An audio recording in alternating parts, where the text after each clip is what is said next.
Hello everyone, দেখো সেজেগুজে আবার চলে যাচ্ছি, রওনা দিয়েছি নিমন্ত্রণের উদ্দেশ্যে। হ্যাঁ, আজকে কিন্তু নিমন্ত্রণ বাড়িতে যাওয়ার কোনো কথাই ছিল না, ভেবেছিলাম যাবো না, কারণ হচ্ছে কিছুদিন আগে আমার ছেলের বার্থডে গেছে, তো আজকে সেই বার্থডে বন্ধুবান্ধব আত্মীয় স্বজনকে নিয়ে সেলিব্রেট করার কথা ছিল। কিন্তু এর মধ্যে আমার মেয়েও অসুস্থ হয়ে গেছে, আমার বড় অসুস্থ, আর আমি তো নিজে খানিকটা অসুস্থই আছি। আর মেয়ের পরীক্ষা, সেজন্য সেটা আর কালকে আর করিনি।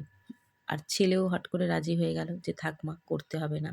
তো সেই জন্য সবাই বিয়েবাড়ি যাচ্ছে, আমি বললাম আমার বরের জ্বর, বললাম চলো যাই, অনেক দিন যাই না, চলো। এটা ছিল আমার শাশুড়ি মায়ের বাপের বাড়ির দিকে নিমন্ত্রণ।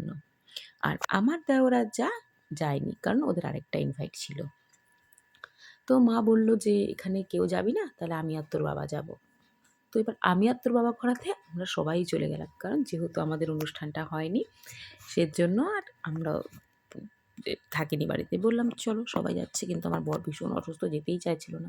রীতিমতো হাতে পায়ে ধরেই তাকে নিয়ে গেছি।